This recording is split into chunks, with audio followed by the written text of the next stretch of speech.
जुन्नर तालुक्यातील अंजनावळे आडोशी वस्ती येथे अदानी ग्रीन एनर्जी लिमिटेड प्रकल्प होऊ घातला आहे. या पार्श्वभूमीवर अंजनावळे येथील गावातील ग्रामस्थांनी या प्रकल्पास विरोध दर्शवला आहे. कारण या भागातील हजारो शेतकऱ्यांच्या जमिनी या प्रकल्पात जाणार असल्याने येथील शेतकरी भूमिहीन होतील. त्यामुळे अंजनावळे गावात आदिवासी बादल देवराम लांडे यांनी भेट देऊन या अदानी प्रकल्पाविरोधात तीव्र भावना व्यक्त करून येथील लोकांच्या मागे ठामपणे उभा राहून मी त्यांना पाठिंबा देणार आहे. आमच्या शेतकऱ्यांच्या जमिनी या प्रकल्पात जाणार आहेत, तरी हा प्रकल्प या भागात होता कामा नये अशा प्रकारच्या भावना लांडे यांनी व्यक्त केल्या. यावेळी त्यांनी त्यांच्या शैलीत सांगितले की जर हा प्रकल्प या ठिकाणी झाला तर आम्ही शेतकऱ्यांच्या हातात दांडके देऊन हा प्रकल्प उधळवून लावू अशा प्रकारचा इशारा अदानी ग्रुपला देवराम लांडे यांनी दिला आहे. आदिवासी वादळ न्यूज नेटवर्क अंजनावळे. सरपंच असेल त्यांनी जाऊन कलेक्टर कचेरीमध्ये त्यांनी निवेदन दिलं आहे आणि यामध्ये काहीतरी कोणतरी आपल्यातले 4-2 लोक जर काही चुकीचे अफवा पसरत असतील आणि इकडे एक बोलून तिकडे जर त्यांना आतून सपोर्ट करणार असतील तर अशा लोकांना मात्र समाज माफ करणार नाही. बाबा तुमच्या इथं ड्रोन सर्वे होते असं कळलंय, नेमकं नक्की विषय काय? नक्की विषय म्हणजे होऊन दे असा इकडे नाही. काय विषय? पण विषय म्हणजे शेताचाही. हा बरं, तुम्ही आता आपण काय केलं पाहिजे तुमच्या म्हणणं? आपल्या मनाला इकडं झाला नाही पाहिजे, तिथूनच तिकडं खाली कुठेही करा. आज ही भूमी तुम्हाला मी सांगतो, ही भूमी सोडली म्हणजे कोणी पाणी तांब्या भर देणार नाही आणि एक जनावरही उभा राहून देणार नाही कधी. सरपंच मॅडम नक्की विषय काय आहे? बोला रे बोला तुम्ही. मागील वर्षी आपलं जुन्नर तहसील ऑफिस मधून आम्हाला एक पत्र आलं होतं की एकच मिनिट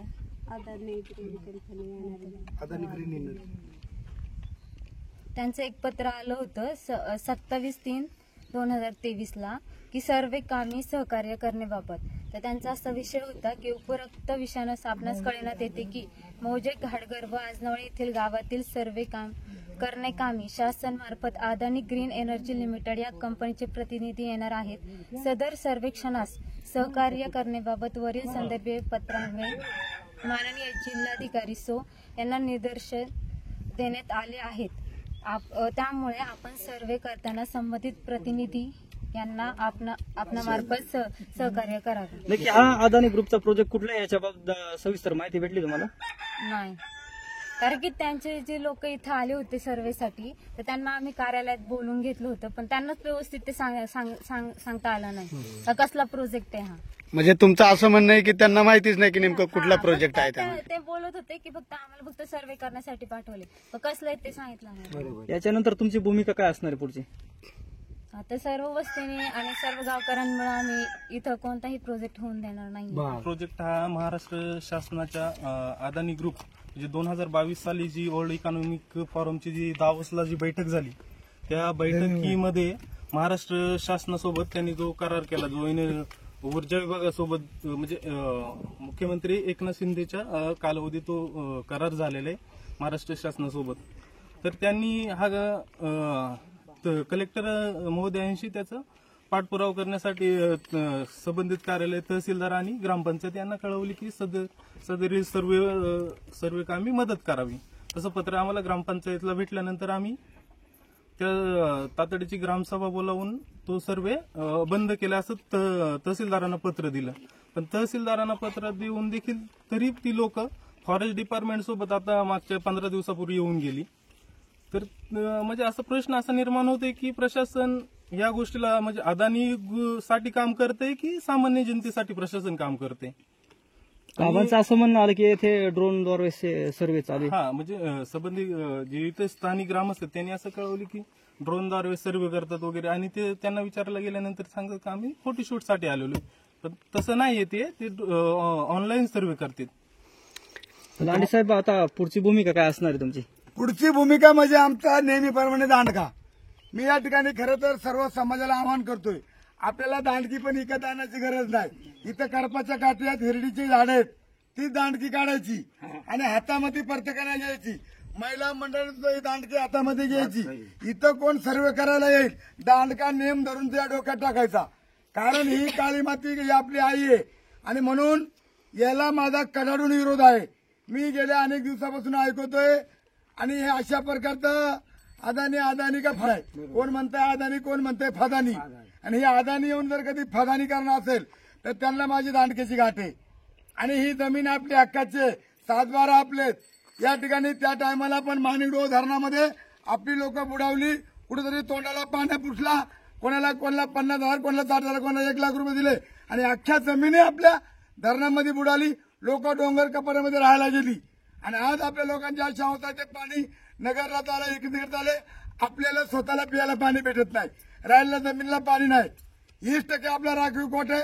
आता त्यांनी 5% धरण आणलेले. आता मागे 15 दिवसापूर्वी मी पाणी बंद केलं स्वतः दांडका घेऊन. आणि म्हणून माझा सर्व समाजातील, सर्व थरातील, सर्व कार्यकर्त्यांना माझी विनंती आहे आणि माझा आदेश पण आहे की आता आपण कोणत्या बापाला घाबरू नका. आपण खरं तर हे अदानीला हाकलून काढा, सर्वांनी रस्त्यावरती उतरा. आज मी या ठिकाणी खरं तर कार्यकर्त्यांच्या आग्रहास्त आपण सर्व मंडळी आता या ठिकाणी सरपंच आहेत, उपसरपंच आहेत, पेसा अध्यक्ष, खरं तर सगळी मंडळी आहे इथं. उपसरपंच तुम्हाला मी सर्वांना सांगू इच्छितो, उद्याला आपल्याला याच्यामध्ये संघर्ष करायचे. आता उन्हाचा कहर झालाय. खरं तर आता 2 वाजलेत, इथं उन्हामध्ये ऊन तळतळ करतंय.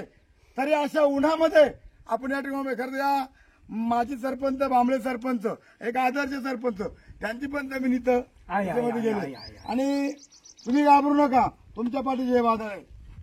मी दिलेला शब्द कधी मागे घेत नसतो.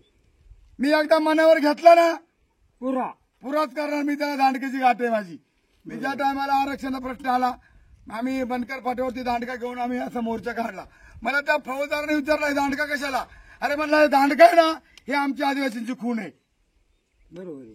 ह्या दांडका घेतल्याशिवाय आम्ही शेतात जात नाही. एखादा किडू जरी आला तरी त्या दांडक्याला बाजूला करता येतं किंवा दोपाटी घालता येते. एखादा चोर आला तर त्याचा कार्यक्रम करता येतो. आणि म्हणून याच्यासाठी या दांडक्याची ओळख आहे. आणि म्हणून सर्व महिला भगिनी, सरपंच ताई, या गावच्या सरपंच, लोकनियुक्त सरपंच महिला आहेत. आणि म्हणून अरुणाताई, तुम्ही डबल ग्रॅज्युएट आहेत, तुम्ही सुशिक्षित आहेत. या ठिकाणी पेसा अध्यक्ष सुद्धा अत्यंत सुशिक्षित आहे. आणि म्हणून आपण याला मदत, मग ते आपली कम्युनिस्ट पक्षी पोरं असतील, विरसा ब्रिटिश असतील, सगळ्यांना आपण विश्वासामध्ये घेणार आहेत. कारण हा संघर्ष मोठा आहे. हा संघर्ष करत असताना एकटा देवराम लांडे नाही, परंतु मिटिंग घेऊन सर्वांना विश्वासामध्ये घेऊन जर यदा कदाचित त्यांनी इथं सर्वे करण्याचा प्रयत्न केला, इथं येण्याचा प्रयत्न करा, मला फोन करा. मी फोन केल्याबरोबर अर्ध्या तासामध्ये जर पोहोचलो नाही ना तर मला बोला. बरोबर. मला बोला, तुम्ही अर्धा वेळ पोहोचलो नाही तर. अशा प्रकारची आपली भूमिका घेणार आहेत. तुम्ही पत्रकार करता नाही झालं. आपण पाहिलं मागं नारायणगावच्या आपल्या भारतीय समाजाच्या लोकांना 150 घरं मोडून टाकली. पिण्याच्या विहिरी त्यांनी खरं तर काढून टाकल्या 25 शिपी लावून. म्हणून ही जी परिस्थिती आहे ही अत्यंत भयानक आहे. आणि तुम्ही सुद्धा पत्रकार म्हणून नाही तर या समाजाचे तुम्ही एकतर लागीनदार म्हणून तुम्हाला तो माझी विनंती राहील. बरोबर. की आपण कुठंच कमी पडायचं नाही. आणि काही गरज नाही. ज्या टायमाला शिवाजी महाराजांनी लढाई केली ना त्या टायमाला किती मावळे होते, थोडेसे होते, तरी शिवाजी महाराज मात्र हरले नव्हते. तसं आपण सुद्धा हरायचं नाही. हरायचं नाही, लढायचं. रडायचं नाही, लढून जिंकायचं. अशा प्रकारचा माझा तुम्हाला आव्हान आहे. आणि निश्चितपणे प्रत्येक कार्यकर्त्याला मी सांगू इच्छितो, काही ग्रामस्थांचं म्हणणं असं आहे का फॉरेस्ट डिपार्टमेंट आलं का फाईटची जागा दाखवायची तर मालकी दाखवतात. जर मालकीच्या माणसाला रस्ता काढायचा असेल तर फॉरेस्टवाले अडवतात. ती काय फॉरेस्ट, अरे आपल्या बापाची जमीन आहे, आपला 7-12 आहे. मग आपल्या जमिनीमध्ये जायला जर का कुठं आपली जायचं असेल, फॉरेस्टला कुठं जर एक कासराभर जागा जात असेल तर फॉरेस्ट मात्र आपली तिथं रस्ता काढू देत नाही. आणि आज फॉरेस्टचा खरं तर मी निषेध करतो. आणि या ठिकाणी तहसीलदारला मी उद्या पत्र देणार आहे. तहसीलदारला पण मी ठणकावून सांगणार आहे, रावसाहेब तुम्हाला जरी कलेक्टर दबाव आला, तुम्हाला केंद्र सरकार दबाव आला तरी तुम्हाला जुन्नरमध्ये राहायची. आम्हाला ही अदानीला आम्हाला कडाडून विरोध आहे याची नोंद मीडियाच्या माध्यमातून तिकडे माझ्याकडे. आता हे लहान मुलं आहेत, अशी एवढी मुलं उन्हात उभी राहतात. हे पोरांचं काय आम्ही घेणार हो, हे बाळांचं काय, हे कुठे राहतील हो, काय खातील हे पोरं. मग अशा प्रकारचा अदानी का फादानी त्याचा मला काही ध्यान देणार नाही. आणि मी डायरेक्टपणे निषेध करतो. आणि खरोखर सरपंच महिला मंडळी घाबरायचं नाही.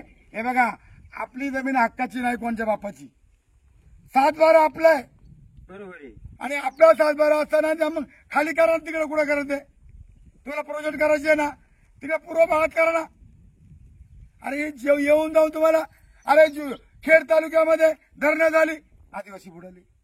आंबेगाव तालुक्यामध्ये धरणं झाली, आदिवासी बुडाली. जुन्नर तालुक्यामध्ये धरणं झाली, आदिवासी बुडाले.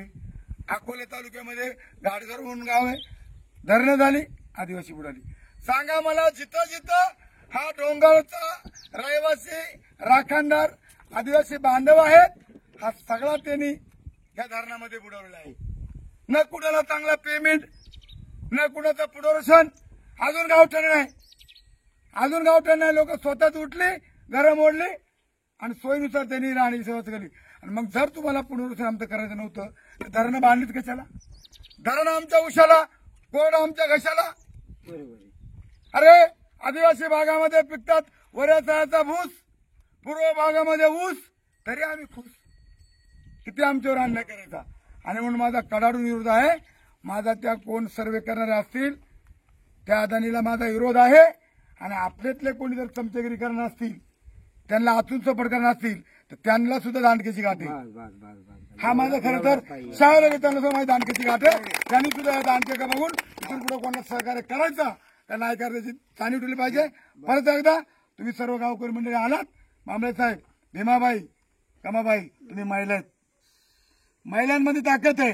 सरपंचताई, तू महिला बाई, तू माझी मुलगी आहेस म्हणून घाबरायचं नाही.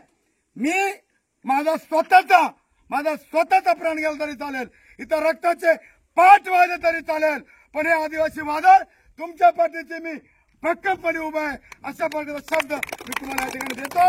आणि या अदानीला या ठिकाणी येऊ देणार नाही, त्याला हाकलून काढल्याशिवाय राहणार नाही. अशा प्रकारचा मी या ठिकाणी जाहीर मीडियाच्या माध्यमातून जाहीर करतो. जय हिंद, जय आदिवासी. आमच्या वस्तीमध्ये जो कोणी व्यक्ती इथं येईल अदानी ग्रीन कंपनीच्या बद्दल जो कोणी बोलेल त्याला आम्ही दांडक्याने मारल्याशिवाय राहणार नाही. आणि सर्व ग्रामस्थांनी साहेबांनी आमच्यासोबत राहावे हीच माझी नम्र विनंती. जे आता सर्व महिला जे करतात, सावित्रीबाई फुलेंनी जसा क्रांती केली तशी तू एक युवक सुशिक्षित महिला म्हणून तुमची भूमिका सरपंच साहेब काय असणार आहे? आता आम्ही तर वस्तीच्या पाठीशी आहेच आहेत, पण जर ते ऐकलं नाही तर आता जे गाव निर्णय घेईल त्याला आम्ही तेच करणार. गावामध्ये प्रत्येक गावकऱ्याच्या हातामध्ये दांडका द्यायचं.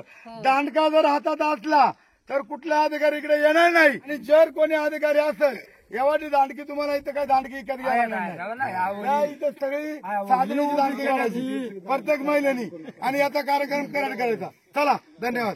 अदानी आला तर तुमची भूमिका काय आहे? अदानी. हा बाबा, तुमचं नाव काय? शेवजी रुपा कोकणी. तुमची समजा जमीन इथं संपादित केली तर किती जमीन आहे तुमची इथं? जमीन आता सांगता नाही. 11 एकर. मग समजा ती संपादन केली तर तुम्ही काय करणार पुढे? अदानीचा डोका हाणणार. काय ना दगडी ना दगडी हाणणार. असा दगड मारणार त्याच्या डोक्यात घालणार. डोक्यात टायर घालणार का? तुम्ही काय करणार हो? जरा हाणार काय करणार दगडीनं डोका फोडणार. जर समजायला अदानीनं या ठिकाणी येऊन जर त्यांनी दादागिरी करण्याचं काम केला, सर्वे केला, तर तुम्ही काय भूमिका असाल तुमची? आमची भूमी दगडीची. कशी आणणार दगड तुम्ही? अशी दगड डोक्यात मारणार. नेम धरून नेम धरून मारणार. तुम्ही काय करणार? दगड हाणणार. कुठं आणणार? डोक्यात. नक्की. मग मी दांडकी घेऊन येऊ? दांडकी पाहिजे. तुम्ही सगळे लोक सगळे राहणार ना? नेमची डोक्यात घालायची. बरं, धन्यवाद. धन्यवाद. धन्यवाद.